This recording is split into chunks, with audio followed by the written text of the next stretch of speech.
ஜெய் வாராகி ஜெய் வாராகி நம்ம டிவியை சப்ஸ்கிரைப் பண்ணுங்க, பெல் பட்டனை அழுத்துங்க. ஓம் ஆதித்யாய ச சோமாய மங்களாய புதாய ச குரு சுக்ர சனீப்யஸ்ச ராகவே கேதவே நமோ நமः. ஆதித்யாதி நவகிரதேவதாபியோ நமः. ஸ்ரீ குருப்பியோ நமः. எல்லாம் வல்ல என் குருநாதரையும் ஆதித்யாதி நவகிரகங்களையும் என்னுடைய குலதெய்வத்தையும் வணங்குகிறேன். செப்டம்பர் மாத ராசி பலன்கள். உலகம் முழுவதும் வாழக்கூடிய அன்பு பக்தர்களே, செப்டம்பர் மாத ராசி பலன்கள். சூரிய பகவான் தன்னுடைய சொந்த வீடான சிம்மத்திலே ஆட்சி பலம் பெறுகின்ற அற்புதமான ஒரு மாதம். எப்பொழுதுமே சூரியனை அடிப்படையாக கொண்டது தான் மற்ற எல்லா கோள்களும் கிரகங்களும். அதெல்லாம் வலுவான கிரகம் சனியாக இருக்கலாம், குருவாக இருக்கலாம், ரொம்ப வேகமான கிரகம் செவ்வாயாக இருக்கலாம், பணத்தை வாரி வழங்கக்கூடிய குரு சுக்கிரனாக இருக்கலாம். அப்போது எத்தனை வலுவான கிரகங்கள் இருந்தாலுமே கூட சூரியன் தான் ரொம்ப முக்கியம்.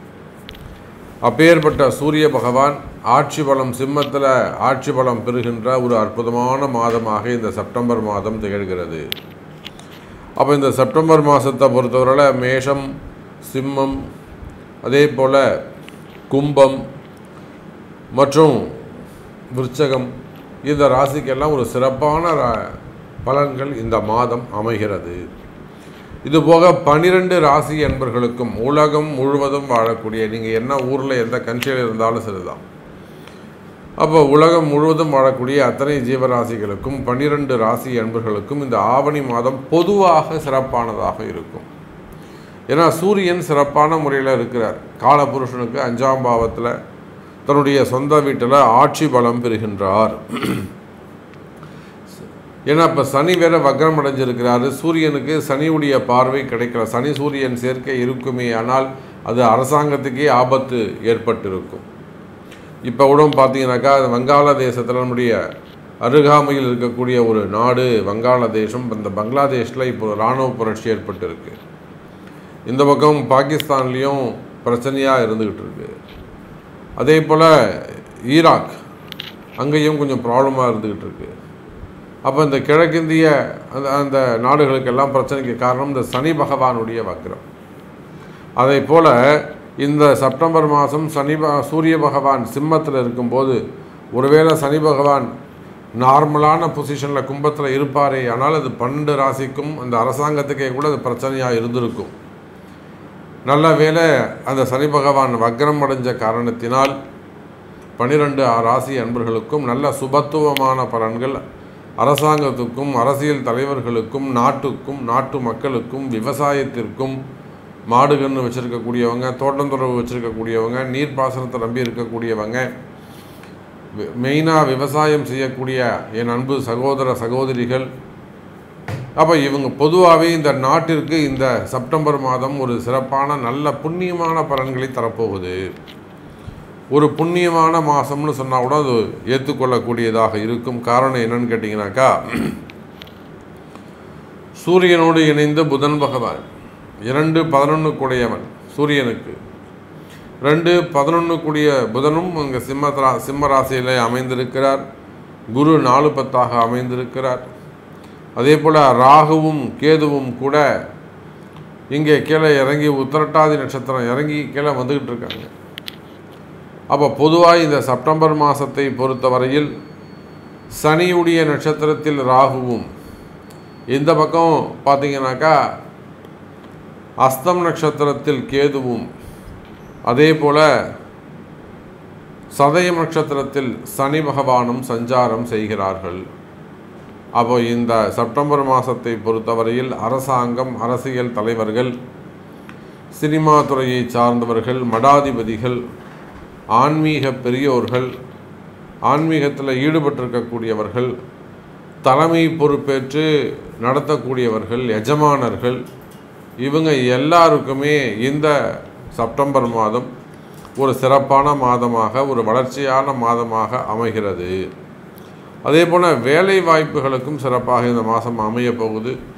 நல்ல பொசிஷன், நல்ல ஒரு ரேங்க்கு அல்லது ஒரு டெவலப்மெண்ட் எதிர்பார்க்குறீங்க, ஒரு இம்ப்ரூவ்மெண்ட் எதிர்பார்க்குறீங்கன்னா அந்த வளர்ச்சி உங்களுக்கு கொடுக்க காத்திருக்கிறார் சூரியனும் குருவும். ஸோ இந்த செப்டம்பர் மாதம் உங்கள் ராசிக்கு எப்படி இருக்குது, உங்களுக்கு என்ன சொல்லுது? பொதுவாக செப்டம்பர் மாதம் சிறப்பாக இருக்குது. உங்கள் தலையெழுத்து, உங்களுடைய பிறப்பு ஜாதகம் அதுக்கு ஒத்துப்போதா? இந்த வளர்ச்சியை அது ஏற்றுக்குமா? உங்களுக்கு நல்லது நடக்குமா? அப்படிங்கிறத உங்கள் பிறப்பு ஜாதகம் தான் பேசும். வாருங்கள் உங்கள் ராசிக்கு என்ன சொல்லுதுன்னு பார்க்கலாம். அன்பார்ந்த கடகராசி நேயர்களே, இந்த மாதம் செப்டம்பர் மாதம் கடகராசியை பொறுத்தவரையில் சிறப்பான மாதமாக அமைகிறது. காரணம் என்னன்னு கேட்டிங்கனாக்கா, கடகராசிக்கு பொறுத்தவரையில் ராசிக்கு 2வது அதிபதியாக வரக்கூடிய சூரியன் ஆட்சி பலம் பெறுகிறார். இந்த ஆவணி மாதத்தை பொறுத்தவரையில் முழுக்க முழுக்க சூரியனை அடிப்படையாக கொண்டு நாம் இந்த ராசி பலனை பார்த்து கொண்டிருக்கின்றோம். சிம்மத்தில் இருக்கக்கூடிய சூரியன், அதே போல் 2-11 கூடிய புதன், தனாதிபதி லாபாதிபதி, இவை இருவரும் ஒருவராகி அவரும் உங்கள் ராசிநாதனோடு இணைந்து சிம்மத்திலே அமைகிறார். பொதுவாக சூரியனும் புதனும் இணைந்து செயல்படக்கூடியவர்கள், ஒரே இடத்துல இணைந்து செயல்படக்கூடியவர்கள். அப்போ கடகராசியை பொறுத்தவரையிலும் கடகத்துக்கு 2வது பாவத்தில் 2ஆம் அதிபதியும் அதே சமயத்தில் புதனும் இணைந்திருக்கிறார்கள். இந்த கிரக அமைப்பு, அதே போல் 7ல் இருக்கக்கூடிய அந்த கண்டக சனி அதுவும் கொஞ்சம் விலகி, இந்த சனி பகவானும் இப்போ கொஞ்சம் வக்ரகதியில் இருக்கிறதால அந்த சனியும் உங்களுக்கு கொஞ்சம் சப்போர்ட் பண்ணக்கூடிய வகையில் அமைகிறார். குருவுடைய சப்போர்ட் இருக்குது. அப்போ கடகராசினியர்களே, நீங்கள் எடுத்த விஷயங்களில் எல்லாம் வெற்றி பெறக்கூடிய வாய்ப்பு உருவாகிறது. குறிப்பாக கடகராசினியர்கள் ஏதேனும் ஒரு விஷயத்தை தெரியாமல் செஞ்சுட்டு போய் மாட்டிப்பாங்க. அன்றைக்கி எங்கள் அப்பா வாங்க சொன்னார், சாமி கையெழுத்து போட சொன்னார், நான் தான் போடாமல் அப்புறமேட்டா போட்டுக்கிறேன்னு விட்டுட்டேன். இல்லைனா என்கிட்ட டாக்குமெண்ட்டை கொடுத்தாங்க எங்கள் அண்ணன் தம்பிங்க, எழுதி கொண்டாங்க, நான் தான் வச்சுக்கோடா அப்படின்னு எல்லாத்தையும் கொடுத்துட்டு வந்துட்டேன். முட்டாள்தனம் பண்ணிட்டேன் சாமி. அப்போ ஏதோ ஒரு இடத்தில் ஏதோ ஒரு சின்ன ஒரு முட்டாள்தனமான ஒரு விஷயத்தை நீங்கள் செஞ்சுருப்பீங்க. அதனுடைய இம்பேக்டு, அதனுடைய பாதிப்புகள் இப்போது உங்களுக்கு அதனுடைய வேல்யூ என்னன்றது இப்போ தெரிய வரும். அப்போ ஒரு சில நேரங்களில் நீங்கள் எடுத்த முடிவுகள் உங்களுக்கு பாதகமாக இருக்குமேயானால் அந்த பாதகத்திற்கு விமோச்சன காலமாக இந்த மாதம் அமைகிறது. ஆமாம் சாமி, நான் ஒரு தப்பு பண்ணிட்டேன். ஸோ அந்த தப்புக்கான பரிகாரம் கிடைக்குமா, திரும்ப எனக்கு மீண்டும் அது கிடைப்பதற்கு வாய்ப்புகள் உண்டா? இந்த மாதிரிலாம் நிறைய கடகராசி அன்பர்கள் கேட்பது உண்டு. அது இடமாக இருக்கலாம், பணமாக இருக்கலாம், நகையாக இருக்கலாம், சொத்தாக இருக்கலாம், வம்பு வழக்குகளாக இருக்கலாம், லீகலாக இருக்கலாம், தொழிலாக இருக்கலாம். அப்போ இந்த மாதிரி ஏதேனும் இழப்புகள் இருக்குமே, ஆனால் இழந்தவற்றை மீண்டும் பெறுவதற்கு வாய்ப்புகள் உண்டு கடகராசி நேயர்களே. அதே போல் கடகத்தை சினிமா துறையை பொறுத்தவரைலாம் சினிமா துறையில் ரொம்ப நாள் கடுமையாக உழைச்சி ராத்திரி பகலாக உழைச்சி வேர்வை சிந்தி அவங்க படத்தில் நடிச்சிருப்பாங்க. படம் வெளியிலே வராது. ஏகப்பட்ட சிக்கல்கள் இருக்கும். அதில் அந்த படத்தில் நீங்கள் ஜெயிக்கணும். அதுதான் லைஃப், அதுதான் எதிர்காலமாக இருக்கும். இப்போ தான் உங்களுக்கெல்லாம் ஒரு லைஃப் கிடச்சிருக்கும். ஸோ அந்த மாதிரியான சினிமா துறையாக இருந்தால் தொழில் தடைகள் இருக்கும். தொழிலில் தடைகள் இருக்குமே, ஆனால் கவலை வேண்டாம் கடக ராசி அன்பர்களே. அதெல்லாம் உங்கள் பிறப்பு ஜாதகத்தை கொண்டு உங்கள் தலையெழுத்தை மாற்ற முடியும். அப்போ அது ஒரு அதிர்ஷ்டமான எண்ணாக இருக்கலாம், அதிர்ஷ்டமான பேராக இருக்கலாம். அப்போ எதை செய்தால் உங்களுக்கு அதிர்ஷ்டம் கிடைக்குமோ அதற்கான வழிமுறைகளை நீங்கள் கண்டறிந்து செய்தால் வெற்றி உங்களுடையதாக இருக்கும் கடகராசி நேயர்களே. உற்சாகம் மிகுந்த மாதமாகவும் உச்சத்தை தொடக்கூடிய மாதமாகவும் இந்த மாதம் அமைகிறது. நல்ல பிஸ்னஸ் இருக்கும், நல்ல வருமானங்கள் இருக்கும், நல்ல டிரான்சாக்ஷன்ஸ் இருக்கும், நல்ல ஜாப் இருக்கும். ஒரு பீஸ்ஃபுல்லான லைஃபாக இந்த மாதம் அமையப்போகுது. குறிப்பாக தொழில் அமைப்புகளில் இருக்கக்கூடிய தடைகள் விலகும். நீங்கள் ஒரு மடாதிபதியாக இருக்கலாம், ஆன்மீகவாதியாக இருக்கலாம், அரசியல் தலைவர்களாக இருக்கலாம், அரசு அதிகாரிகளாக இருக்கலாம், கவர்மெண்ட் ஜாப்பில் நல்ல பொசிஷனில் ஒர்க் பண்ணக்கூடியவங்களாக இருக்கலாம், ஏஇ, எஸ்டிஓ அல்லது வந்து secretary, chief secretary, IAS, IPS அந்த ரேஞ்சில் கூட நீங்கள் இருக்கலாம். அப்போ கடகராசினியர்களே, அரசு உத்தியோகம் செய்வீர்களே ஆனால் அரசாங்கத்தால் உங்களுக்கு நல்ல அனுகூலமான பலன் ஏற்படுவதற்கு வாய்ப்புகள் உண்டு. அதே போல தான் கடகராசி என்பவர்களே, உங்களுடைய கடன் சுமைகள், கடன் பிரச்சனைகள் விலகும். இந்த கடன் சுமைகளை பொறுத்தவரையில் கடகராசி என்பவர்கள் நிறைய கடனில் போய் மாட்டிக்கிட்டாங்க. என்னால் வட்டி கட்ட முடியல, என்னால் இஎம்ஐ கட்ட முடியல, என்னை காப்பாற்றவே முடியல, இந்த மாதிரிலாம் சொல்லக்கூடிய எத்தனையோ கடகராசி அன்பர்களை நாம் பார்க்குறோம். அப்போ கடன் சுமைகள் கடன் பிரச்சனைகள் இருக்குமே, ஆனால் கவலை வேண்டாம் கடகராசி அன்பர்களை. இந்த மாதம் கடன் சுமைகள் குறையும். அது வட்டி கட்டுறதோ இஎம்ஐ கட்டுறதோ அதுக்கெல்லாம் அந்த தகுதியை, ஒரு வரவை, ஒரு வருமானத்தை மகாலட்சுமி உங்களுக்கு ஏற்படுத்தி கொடுப்பார். ஏன்னா லாபஸ்தானத்தில் இருக்கக்கூடிய குரு பகவான் உங்களை ஒருபோதும் கைவிட மாட்டார். கவலை வேண்டாம் கடகராசி அன்பர்களே. அதே போல் கடகராசிக்கு மெயினாக பார்த்திங்கன்னா மனசில் இருக்கக்கூடிய கஷ்டங்கள், மனசில் இருக்கக்கூடிய கவலைகள், மனசில் இருக்கக்கூடிய பயம். நான் தான் சொல்கிறேனே, ஒரு ஷேர் மார்க்கெட்டில் போய் மாட்டிக்கிறது, ஸ்டாக் மார்க்கெட்டில் போய் மாட்டிக்கிறது, பணம் போட்டு ஏமாறுவது, சீட்டு கட்டி ஏமாறுறது, அல்லது வட்டி கொடுத்து ஏமாறுவது, தொழில் தொடங்கி ஏமாறுவது, பார்ட்னர்ஷிப்பில் ஏமாறுவது, இதெல்லாம் கடகராசி அன்பர்களுக்கு ஏற்பட்டு இருக்கும். அந்த மாதிரியான ஏமாற்றங்கள் இருக்குமே, ஆனால் கவலை வேண்டாம் கடகராசி அன்பர்களே. நல்ல நட்புகள் மூலம் மீண்டும் இழந்ததை பெறுவீர்கள். எதை நீங்கள் இங்கே இழந்தீங்களோ அதையே மீண்டும் பெறுவதற்கான வாய்ப்புகள் உண்டு கடகராசி நேயர்களே. அதே போல தான் வருமானங்கள் அதிகரிக்கும், தொழில் அமைப்புகள் சிறப்பானதாக இருக்கும், தொழிலில் நல்ல முன்னேற்றங்கள் இருக்கும். குறிப்பாக வேலை வாய்ப்புகள் சிறப்பானதாக இருக்கும், வேலையில் நல்ல முன்னேற்றங்கள் இருக்கும். உள்நாடாக இருக்கலாம், வெளிநாடாக இருக்கலாம், கவர்மெண்ட் ஜாபாக இருக்கலாம், ப்ரைவேட் ஜாபாக இருக்கலாம்.